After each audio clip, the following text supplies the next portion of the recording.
Appropriations and Revenue, the fifth meeting, Tuesday, February the 28th, 10 a.m., Annex Room 149. Please call the roll. Representative Banta. Here. Representative Bentley. Here. Representative Bowling. Here. Representative Branscombe. Here. Representative Bray. Here. Representative Brown. Here. Representative Dossett. Present. Representative Flannery. Here. Representative Fleming. Representative Frazier Gordon. Here. Representative Freeland. Representative Fugit. Here. Representative Gentry. Here. Representative Hart. Here. Representative Johnson. Representative McCool. Here. Representative McPherson. Here. Representative Palumbo. Here. Representative Raymond. Representative Riley. Representative Stevenson. Representative Upchurch. Here. Vice Chair Reed. Here. Chair Petrie. Here. We have a quorum and are duly ready to conduct business. Up for consideration today, we're going to take it slightly out of order. House Bill 157, sponsored by Representative Mark Hart, an act relating to urban search and rescue and making an appropriation therefore. If you will introduce yourself and anyone else that may be presenting, please have them introduce themselves. Okay, well, Brigadier General retired Charles Jones, Executive Director, Department of Military Affairs. Good morning, sir. Corey Ann Howard Jackson, Legislative and Congressional Liaison, Department of Military Affairs. Representative Mark Hart, 78th House District. Will each of you raise your right hands? Do you swear or affirm to tell the truth, whole truth, and nothing but the truth? Yes. All right, please proceed. Mr. Chairman, members of the committee, this bill is presented and it has already been presented in several committees.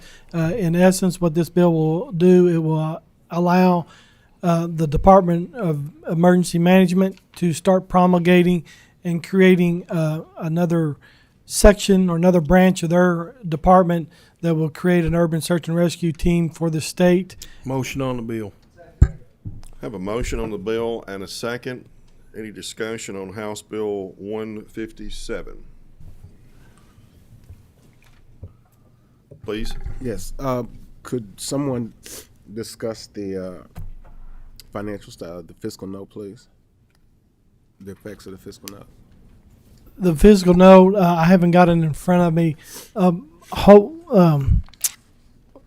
hope with this bill, or the reason we will be coming back next session with a funding bill, with a bill to address the funding specifically. The hopes with this bill is to establish the department or the branch within emergency management and allow them to promulgate the regulations that will govern this and come back with a more exact estimate of what the cost will be. So the bill itself does not have a funding mechanism in it. Okay. At this point. So fiscal note, you look at 22, 23, nothing, 23, 24, nothing, indeterminate thereafter. Again, to mirror what Representative Hart has said, there is no funding for this. This establishes the structure. I continue to work with Representative Hart and other people about how the funding may flow in future years with each year of implementation, but at present, no impact. Correct. Okay. Thank you, Mr. Chairman. Anyone else? Please call roll. Representative Banta. Yes. Representative Bentley. Yes. Representative Bowling. Yes. Representative Branscombe. Yes. Representative Bray. Yes. Representative Brown. Yes. Representative Dossett. Representative Flannery. Yes. Representative Fleming. Representative Frazier Gordon. Yes. Representative Freeland. Yes. Representative Fugit. Yes. Representative Gentry. Yes. Representative Hart. Yes. Representative Johnson. Representative McCool. Yes. Representative McPherson. Yes. Representative Palumbo. Yes. Representative Raymond, Yes.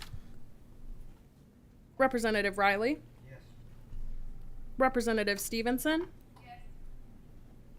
Representative Upchurch, Yes. Vice Chair Reed, Yes. Chair Petrie. Yes. House Bill 157, having received 23 yes votes, no nay votes, and no pass, will be reported from this committee with favorable expression that same should pass on the floor. Thank you so much. Thank you. Thanks, sir. Next up, we'll resume back into the agenda. House Bill 3, sponsored by Representative Kevin Bratcher, an act relating to juvenile justice and making an appropriation therefore. And if you will, introduce for the record anyone that may be presenting. Our good friend, State Representative Kim Moser, and me. Very good. Will each of you raise your right hands?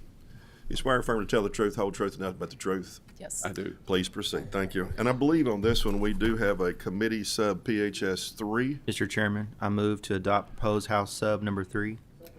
We have a motion and a second for adoption of PHS 3.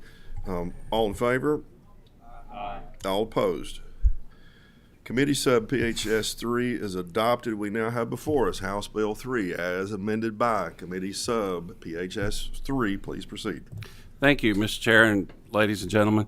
So House Bill 3 what started out as a bill that passed last year through the House overwhelmingly.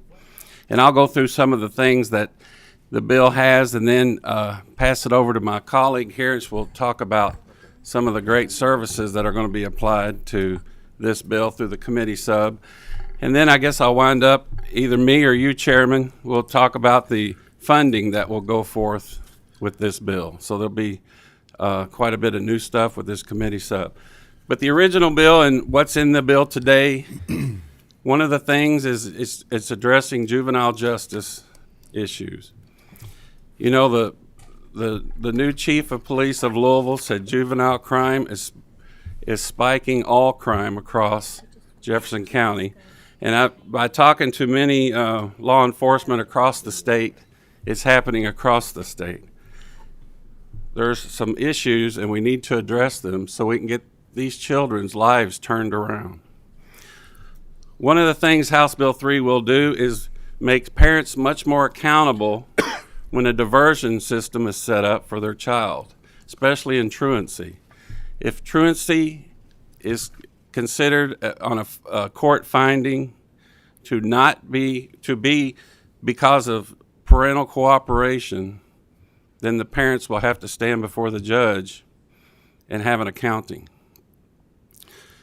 Another thing is that if a child is convicted or adjudicated or confesses to a violent crime, his or her records will be open for 3 years. And if no longer any other crimes in those 3 years, the records will be closed.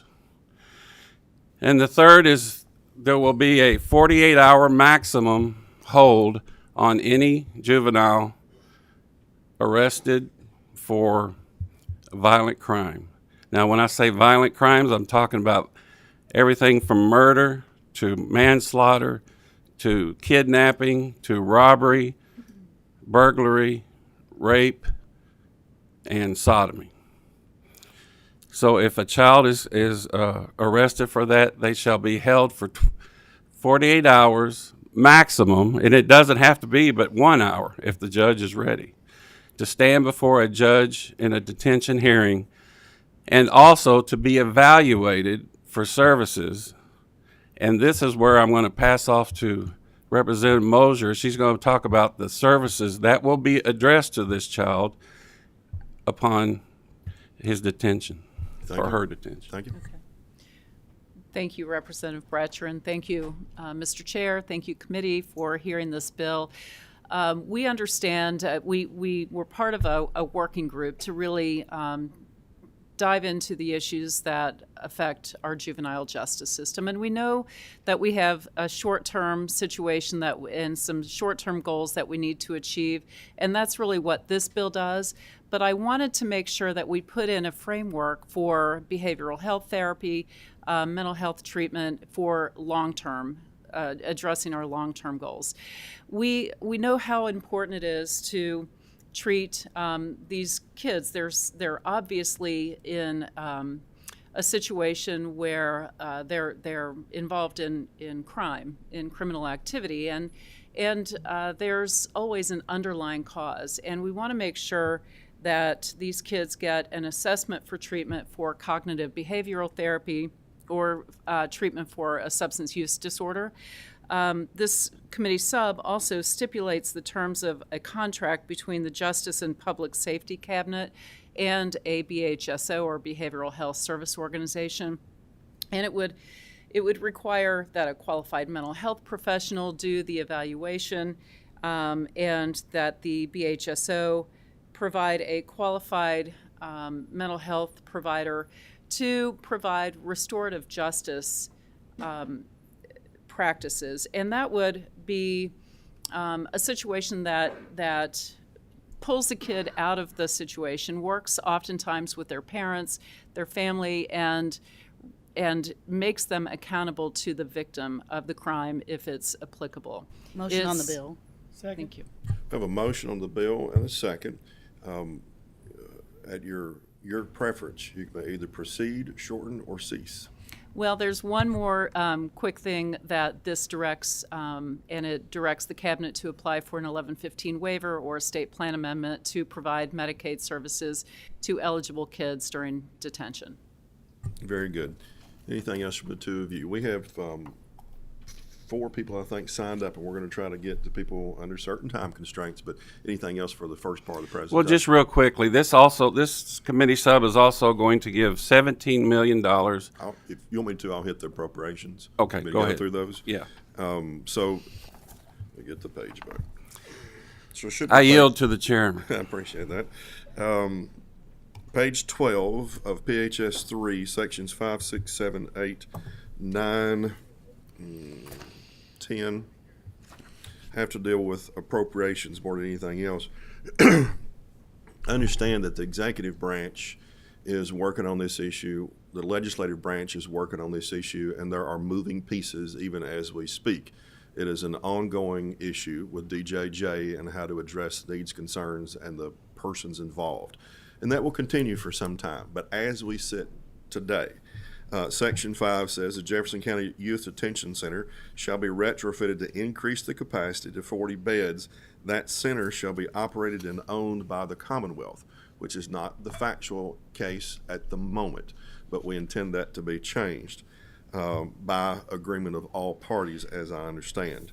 There is hereby appropriated in Section 6, General Fund, $17.1 million in 23-24 to DJJ for the renovation of that center previously mentioned, if the property is completed and closed, deeded to the Commonwealth prior to July 1 of this year, so we can go ahead and get started on the work. Also appropriated in Section 7, General Fund, in the amount of $2 million as requested for operational costs relative to that center. I am uncertain whether that center will be able to be opened at some time prior to completion of the renovation. So this operational money may or may not be necessary, but if it's not, there will be other needs that are not set forth in these appropriations for certain type of special equipment that most likely will end up in that facility that's not addressed in this bill by choice at this moment, by necessity. Section 8, hereby appropriated general fund in the amount of $5.8 million for 23-24 for increased transportation costs. That is an ongoing cost right now by virtue of the way the system is set up to address DJJ needs. Section 9, appropriated general fund money in the amount of $9.6 million in fiscal year 23-24 to DJJ for additional staffing needs at juvenile detention centers. Section 10, appropriating GF of 4.5, 23-24 to DJJ for renovations at the detention facility in Linden. Those are going to be necessary so that we can maintain appropriate separation of certain juveniles that are held. For various reasons, this facility needs to be upgraded to meet those needs. And then Section 7 was Representative Mosier was referring to for Medicaid, Medicare. That should cover the appropriations. With that, anything else on the primary presentation? I will just say this. Last year when I was here, it was the Judiciary Committee. When we passed it through Judiciary Committee, the Mayor Fisher's crime czar, I called him, but he was the crime prevention officer, Keith Talley, was sitting right beside me and said that the services that the city of Louisville could give to these young men or women could not be provided because they were caught and released before they even sat down and talked to them. That is one thing that we're trying to fix with this bill. So please think about that when you vote. Understand. Before y'all leave the table, as succinctly as possible, can the two of you combine just relate to the committee really clearly the differences between the version that left the Judiciary Committee and what you've presented today, the major points. I'm going to assume just about everything that Representative Mosier spoke to had been brought up before, but is now included in the bill. Is that correct? That is correct. Yeah, we just need to make sure that the kids who are entering the juvenile justice system for any reason get the behavioral health and treatment that they need. And then Representative Brancher, as far as any other substantive policy changes to the bill, current PHS 3, as opposed to what left Judiciary, is there anything else you need to highlight or just make sure that this committee's got it? These are the essential changes we've got. Other than the funding, it would be that we've dropped the open records from 5 years to 3 years. Okay, anything else? No. Okay, very good. Thank you. If y'all will go back to the first row, would be preferred. Okay, and if I say these names incorrectly, I apologize in advance. Marcy Timmerman, Mental Health of America, in the room. Very good.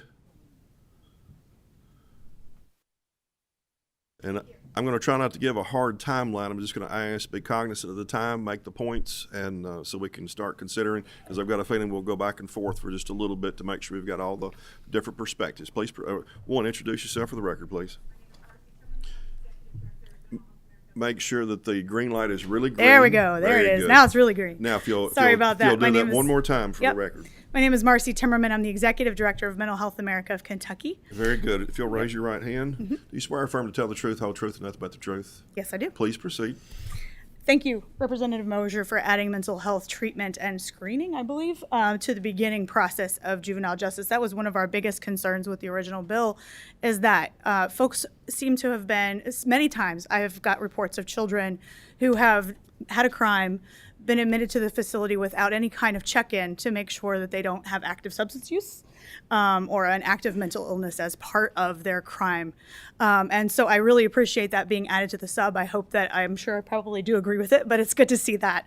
Our concerns then, Section 3.3, line 11 through 14, originally read cognitive behavioral therapy and substance use. I'm hoping that was changed to behavioral health services. Just as a matter of principle, we don't want to codify things that might be outdated in 20 years. We don't want to have to come back to you and change just a line in a bill. We would love to have behavioral health allow us to have all the tools available. So my apologies if that's in the committee sub. Haven't been able to see that. We do have some concerns about the juvenile justice records. And because of that, that's really the comments that I think are still relevant that we have. Really, access to juvenile justice records are access to a child's worst day. They are the mental health part of the record is considered in this bill to be attached, according to the people that I know in the justice system. They tell me that the mental health record would also be releasable. And that is a concern of ours. We want that exempted. And actually, anytime we give people the sight of a child's worst day, even if they're a teenager, right, their brains are still developing. These people are not making decisions like you and I as adults are doing. And I think that's important to underscore and remember when we look at juvenile justice. So the records issue, we really think that the people who already have access to those records, there is another conflicting statute that tells you that the public can get that information if it's needed. So we really don't think that that piece is necessary in House Bill 3. We would love to see records remain the way they are now, sealed to the appropriate people like school officials, local police, folks like that who have access already. That is a big piece of what we had to say. We do have a youth mental health crisis in our state and nation. I think you all are aware of that. I'm sure you'll see me again talking about the mental health needs and how we need to fix the system to prevent crime from happening in the first place. But that's our largest conversation. Thank you. Very good. Thank you. And then if Dr. Kish Kumi, I can't read the price, I think, Louisville Urban League. Hopefully I got that close.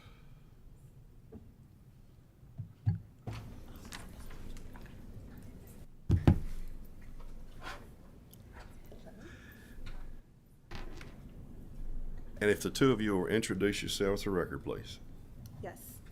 Yeah, make sure it's really green. Dr. Kishkumi Price, and I am the president and CEO of the Louisville Urban League. Felicia J. Newman, and I am the director of policy for the Louisville Urban League. Very good. I don't have you signed up to speak, but I understand. So very good. If each of you, just in case, if each of you will raise your right hands, do you swear and affirm to tell the truth, whole truth, and nothing but the truth? Yes. Please proceed. Again, I'm not going to put a hard time limit on. Just be cognizant of we have time limits. Absolutely. Thank you so much for the time, and thank you all for your service. We won't be before you long. We just want to uplift our concern with having open records for juveniles for any period of time. And I think that we can all hearken to 610-320, in which it actually states that release of the child's treatment, medical, mental, or psychological records is prohibited. So we want, unless this is being presented in a circuit court. And so we want to ensure that everybody understands the unintended consequences. I do realize that this legislation is being birthed out of a desire to respond to a need, to try to provide a deterrent. But what we're really talking about is after addressing the needs of these kids, that we're then penalizing them for their future. And when we have these really big conversations that we've been talking about for years around workforce development, economic development, and then where's the workforce? Well, Kentucky has the one of the highest rates in the country of putting people behind bars. And we're talking about kids here. So why are we interested in opening the records of kids? And this is my last appeal here because I want to make it personal. How many of you made bad decisions when you were younger? Decisions that maybe you were held accountable for, some you maybe got away with, some you're taking to the grave, some you won't be held accountable until Judgment Day, right? But these decisions, as was previously mentioned, if we know that our kids are still developing, the pituitary gland is not fully developed, they're making decisions that don't make sense at times. And you've been well, I think, educated on adverse childhood experiences and how that impacts our kids. So we have to take all of this into account when we're making these really big decisions about how it's going to impact our state overall. So I just wanted to highlight that, and I thank you for that. Felicia, did you have anything to add? Okay. Thank you for your time. Very good. Thank you very much. Next up, we have Jason Hall. I hope that's the last name. Catholic Conference. And if you will introduce yourself for the record, make sure the green light is really green. Thank you, Mr. Chairman. My name is Jason Hall, Catholic Conference of Kentucky. If you'll raise your right hand, please. Do you swear or affirm to tell the truth, whole truth, and nothing but the truth? I do. Please proceed. Thank you, Mr. Chairman. I'll be very brief. I want to just say, first of all, I appreciate on the form you have to put pro or con, and I just want to say that we are not con on the entire bill, and we certainly support the provisions that Representative Mosier presented on today. But a concern that we do have that remains in the bill is the mandatory detention. I think we feel very strongly that there needs to be flexibility in dealing with young people, and sometimes detention is appropriate, but other times this is not adjudicated. These are charges, and I think that kind of mandatory detention would not be appropriate in all cases, and oftentimes incarceration is not the right initial approach with young people and does not lead to good outcomes. So we would raise a lot of concern about that. And then one other thing I would highlight very quickly is that on the records issue, this is a question I have that I've not yet figured out, is there is a current statutory requirement that a public record be kept of all offenses committed by juveniles 14 and over that are A, B, or C, would be A, B, or C felonies if they were in the adult system. And I don't know why that is not, those are public records of those facts of those convictions. And so I'm not sure what the provisions of House Bill 3 add to that in terms of the preservation of records for 3 years, especially when you get the mental health aspect tied into that under House Bill 3. So those are our concerns. Thank you, Mr. Chairman. Very good, thank you. Next up, we have Ashley Spalding, I hope. Center for Economic Policy. Very good. Hi. If you will please introduce yourself for the record. Make sure the green light is really green. It's very green here. Make sure it's close. If you yell too loud, we'll tell you to back it off, but make sure it's close. Introduce yourself for the record, please. Great. My name is Dr. Ashley Spalding. I'm the research director with the Kentucky Center for Economic Policy. Very good. Will you raise your right hand? You swear or affirm to tell the truth, whole truth, and nothing but the truth? I do. Please proceed. I'm not going to put hard time limits on, but understand. Thank you. And I will if I have to. Thank you. I appreciate it. Thank you, Chairman and members of the committee, for the opportunity to speak to you today about House Bill 3. As I said, my name is Dr. Ashley Spalding. I am with the Kentucky Center for Economic Policy. I'm the research director. I really appreciate that there's so much work going into making changes to this bill, and there are still, especially a couple of provisions that I continue to be very concerned about, based on what the research says. And so, in the brief time that I do have, I want to focus on how the research shows that the punitive components that do, it sounds like, remain in House Bill 3, the mandatory detention piece, and the removal of juvenile record confidentiality, even with that change to 3 years, those provisions in the bill would actually harm rather than improve public safety in the Commonwealth. And the research is really clear on what works with kids and what does not.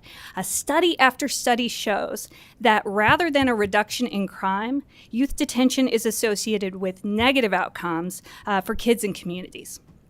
Youth detention is the most significant predictor of recidivism, more so than parental relationship, whether or not a kid has a weapon, whether or not they're a member in a gang.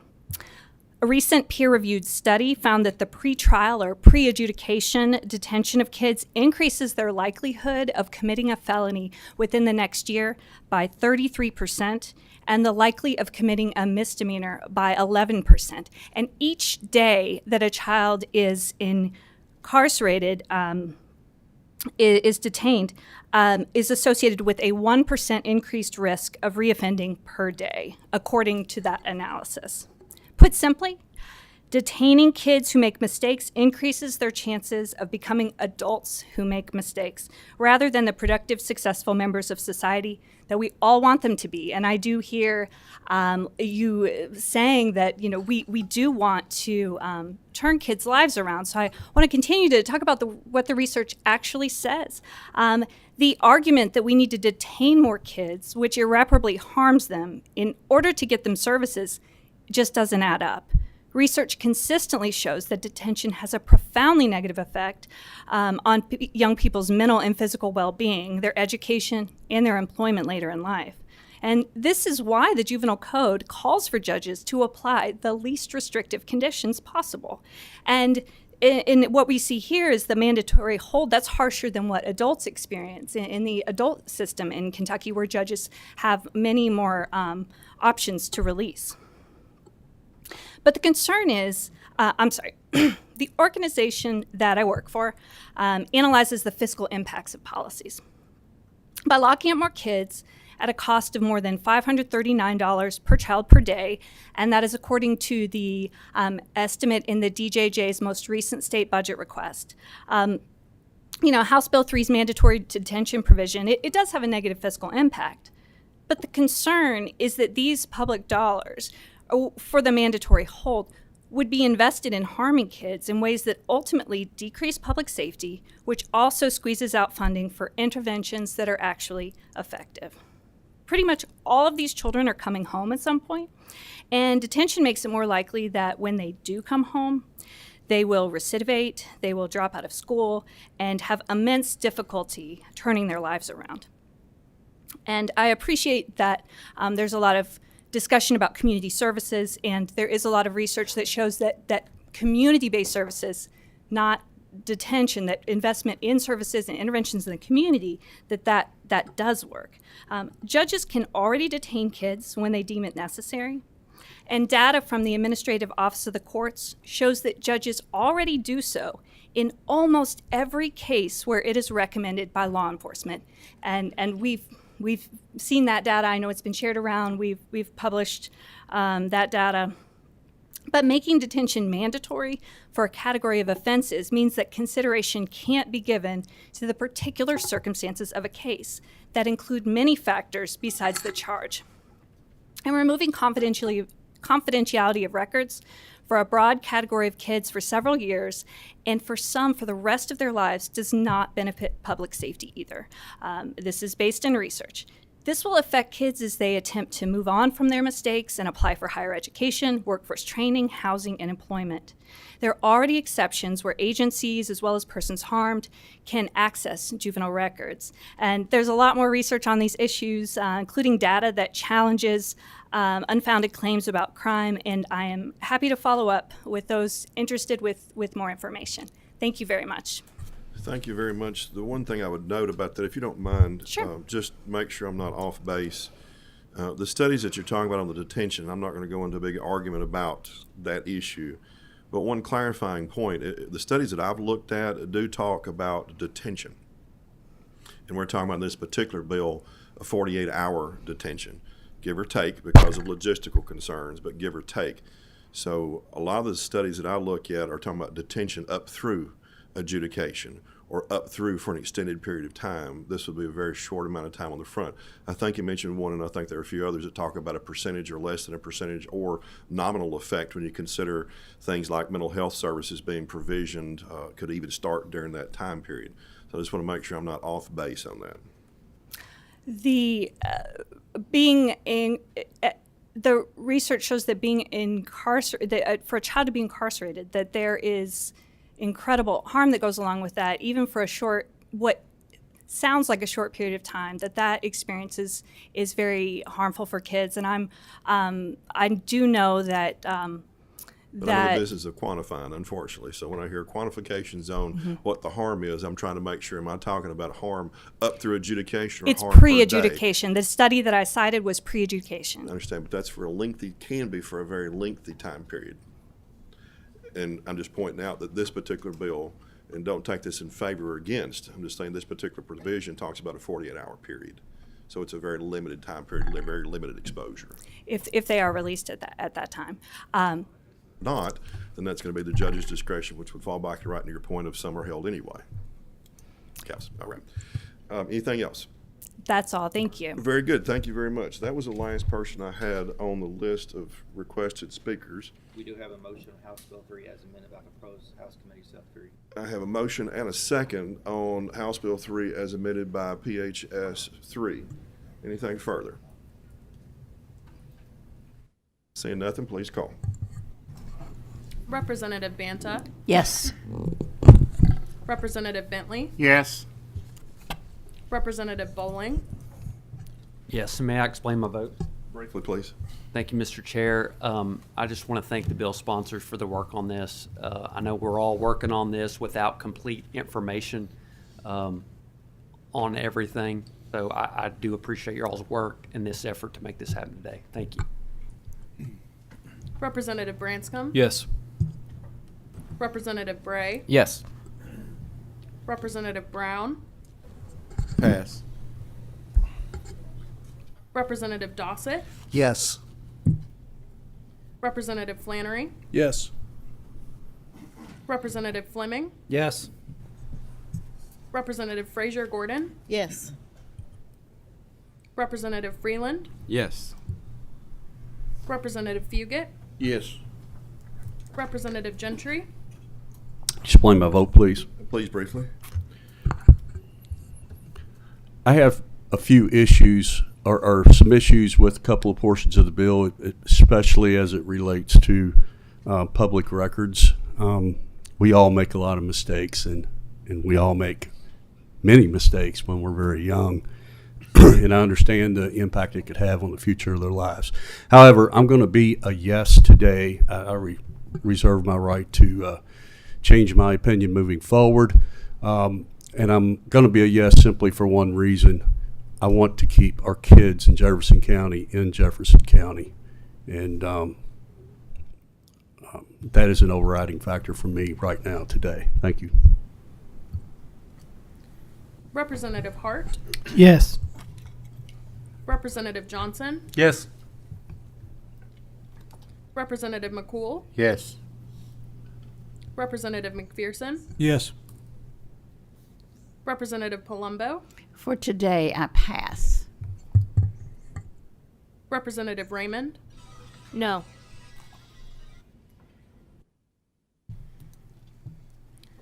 Representative Riley,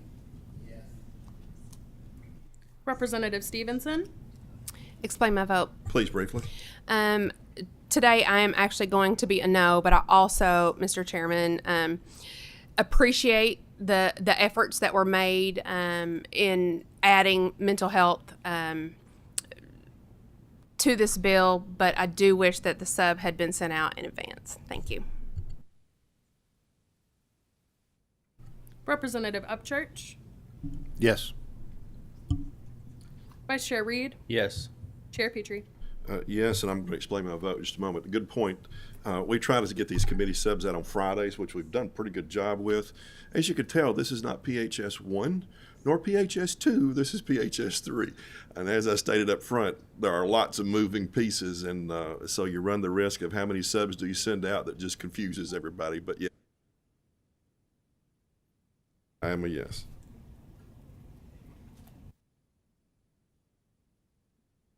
House Bill 3, as amended by Committee Sub PHS 3, receiving 20 yes votes, 2 no votes, and 2 pass votes, will be reported from this committee with favorable expression that same should pass on the floor as amended. Thank you very much.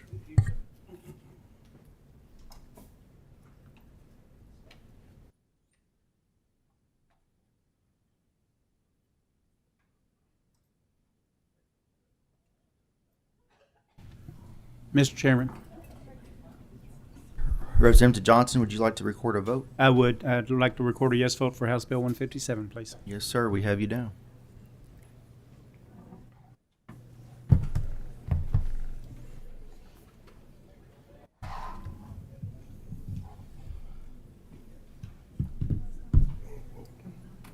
We are now taking up House Bill 553. Representative Petrie, please introduce yourself for the record.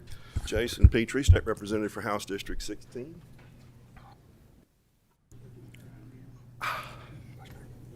Please raise your right hand. You swear or affirm to tell the truth, the whole truth, and nothing but the truth, so help you God? I do. You may proceed. Thank you, Mr. Chairman. We have House Bill 553, which is a companion to House Bill 3 as amended by the PHS 3 that just left the committee. Simply a pay for. There are multiple issues in House Bill 3 that had appropriations in them. There are other bills in the Senate that we're anticipating, so not sure what the full price tag of all of DJJ issues will be this session. However, this bill 553 frees up some money for us to address those issues, and the way it does it is this. Mr. Chairman, as you know, we receive budget requests from different agencies, and they interact with us when we have updated requests or specific requests inside of general. Last session, we engaged in 2 or 3 issues regarding TRS. TRS statutory funding unaffected. It was paid and it's still allocated. This bill does not affect it. We also paid the actuarial amount for TRS last session, and this bill does not affect that. We also paid about $470 million worth of loans called green box dollars. We paid those off in the same budget bill last session, and this bill does not change that. In paying off the green box dollars, the way those come about primarily is that each year when teachers put cash in their sick days, the state's portion of that had been loaned by TRS to the General Assembly so that it could be paid on time, and then we would simply do a 20-year amortized loan, and the state would pay that back with 7% return back to TRS. We paid off all of those outstanding loans on different time periods, different schedules, with approximately $470 million last session. However, in dealing with TRS, talking about budget requests and what they need, we had also queried about how much will we need to put in each budget to make sure we're paying in advance on the cash in of those sick days rather than having new loans taken out as we move forward. And they'd indicated $39 million in each year. Little unbeknownst to us, the $39 million was also written into the actuarial numbers. So this is a completely excess appropriation to TRS. In PPOB, we've spoken, and I have in committee with Bo Barnes of TRS multiple occasions, and in writing he has confirmed these two appropriations are not needed. They were duplicative, added on as excess, and there's really, in my estimation, not much that they can do with them because they were designated for a certain purpose. That purpose is already fulfilled with the other appropriations we made. So if you look at the fiscal note, it's only one page. Fiscal note, fiscal explanation, you'll see in the second sentence, per TRS, the budget bill line item that we're speaking of to support sick leave benefits is not needed because those benefits were funded through the actuarially determined employer contribution to the executive branch budget. So we're just pulling back these excess appropriations so we can free up money for things like DJJ issues that we discussed with House Bill 3. There is no committee sub nor title amendment on this one, I believe. There's a motion on House Bill 553 and a second. Is there any discussion? Seeing none, we should now proceed to vote. Clerk, please call the roll. Representative Banta. Yes. Representative Bentley. Representative Bowling. Yes. Representative Branscombe. Yes. Representative Bray. Representative Brown. Yes. Representative Dossett. Yes. Representative Flannery. Yes. Representative Fleming. Explain my vote. Yes, sir. Thank you. I'm definitely a yes. I just want to point out, first of all, that this is a laborious process and a hands-on approach by the Chairman Petrie in terms of looking at the different funding mechanisms and trying to find savings and so forth to help identify ways where we can reallocate money to high-priority items. And I just want to compliment him on his diligence and perception in terms of looking how a hands-on approach to shift money around in order to make sure we meet our objectives. Thank you. Representative Frazier Gordon. Yes. Representative Freeland. Yes. Representative Fugit. Yes. Representative Gentry. Yes. Representative Hart. Yes. Representative Johnson. Yes. Representative McCool. Yes. Representative McPherson. Yes. Representative Palumbo. Yes. Representative Raymond. Representative Riley. Yes. Representative Stevenson. Representative Upchurch. Yes. Vice Chair Reed. Yes. Chair Petrie. Yes. We have 24 yes votes, 0 pass, 0 no votes on House Bill 553. Should report favorably to expression to the House floor. Same should pass on the House floor. Representative Petrie, you may now proceed with House Bill 257. You're already sworn in, so you may proceed. I will bring the committee's attention to, we have a proposed House sub number 1. The chair will now entertain a motion on proposed House sub. We have a motion, a second. Is there any discussion? All those in favor, please signify by saying aye. Aye. All those opposed, nay. Motion passes. Representative Petrie, now before you and before the committee is House Bill 257 as amended. by the proposed House Committee Sub Number 1. You may proceed. Thank you, Mr. Chairman. First off, let me make sure that we all recall this was on the agenda for last week, and there was a committee sub. And that committee sub, I made sure got circulated to everyone who might be interested in the executive branch also. I've since spoken with what was OSBD Director Hicks. They have reviewed this. I won't speak for them, but I've not heard anything negative back at this point, and that's been almost a week at this point. So with that, what is the Bill 257 itself? Trying to keep this as objective as I can, this is the way I would describe it. Historically, there have been certain off-budget accounts for which General Assembly has not made appropriations relative to those. In particular, and of concern in this is when there are solicitations from some official in Kentucky, usually at a state level, but it can be somebody at a cabinet level or something at a department level that solicits funds. Those funds come in by donation for a particular purpose. They're solicited for that purpose. Heretofore, without this bill, those funds are kept off budget. There's no direct process oversight as we normally do. Appropriated for what purpose, we keep up with it, and we have oversight mechanisms already in place. What this bill does is it says to all such accounts, and in particular two of concern right now would be Team Kentucky West and Team Kentucky East funds that were brought in by solicitation and received donations for those. This would create a type of trust fund into which those type of solicited funds would go into, brings them on budget, so then the General Assembly can appropriate. The committee sub that was made public last week, trying to seek input, deals in particular with West and East Team Kentucky funds. And what we've attempted to do is go back to the purposes for which those funds were solicited by website, by guidance, and talking with the executive branch. And going, okay, we brought those into the budget, and now we're going to appropriate those funds back out for the purposes that they were supposed to be used for in the first place. So hopefully that keeps good continuity with the reasons for the solicitations and the donations brought in. Hopefully this will also assure future endeavors to seek donations of, yes, not just one branch, but two branches are full on, watch the funds to make sure they're honorably and faithfully used. Really, that's the essence of the bill. We have a motion on House Bill 257 as amended by proposed House Committee Sub Number 1. Is there any discussion? Representative Gentry. Thank you, Mr. Chair. Question for Mr. Chair. I understand the intent of this and think it's probably a pretty good idea. Is there any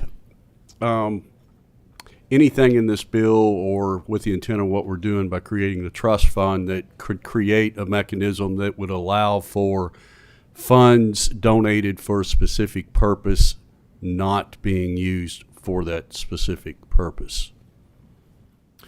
What we're attempting to do in the bill is make sure that we keep fidelity to whatever the purpose of the solicitation was.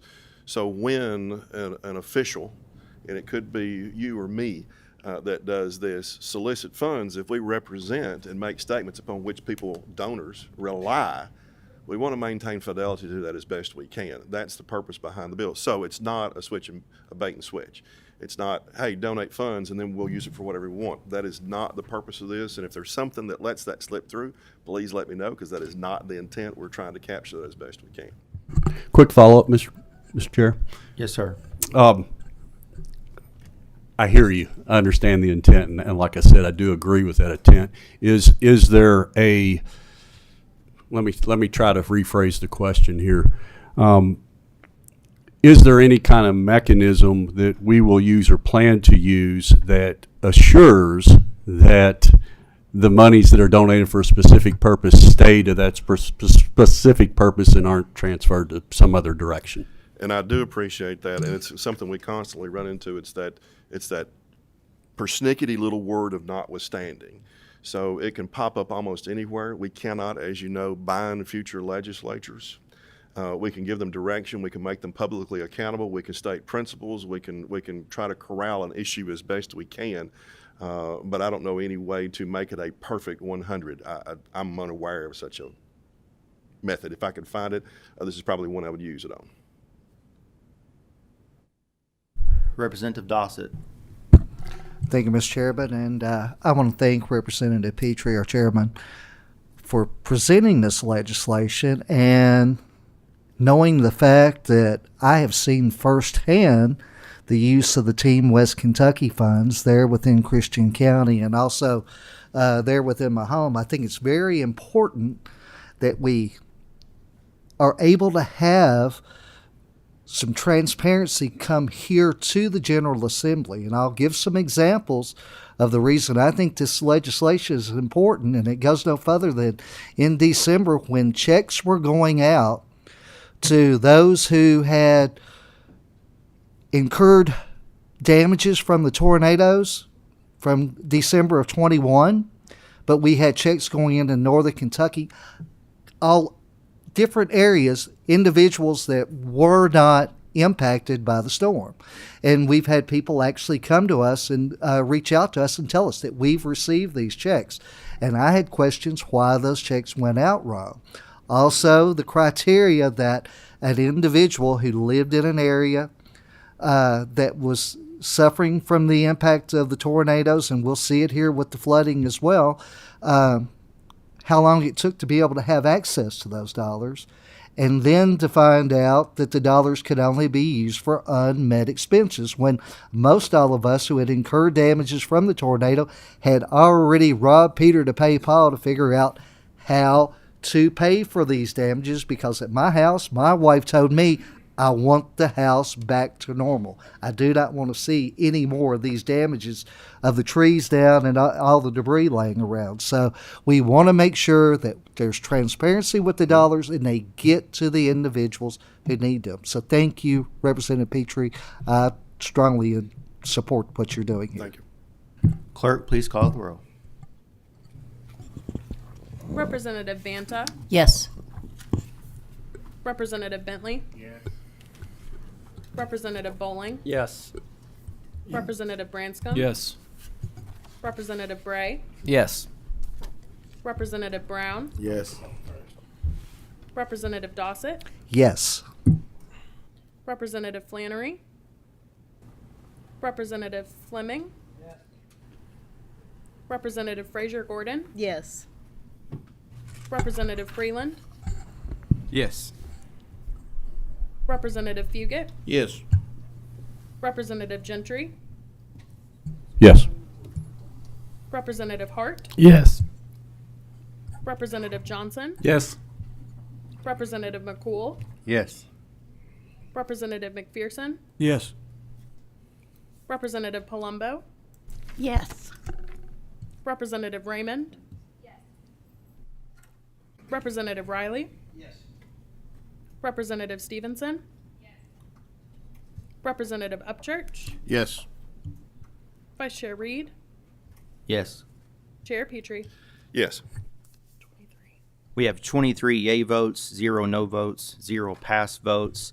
House Bill 257, as amended by proposed House Committee Summary Number 1, passes, shall be reported favorably to the expression to the House floor.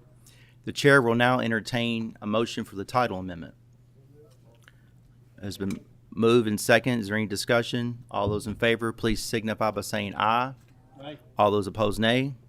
Title amendment passes. House Bill 257 as amended passes. Meeting is adjourned.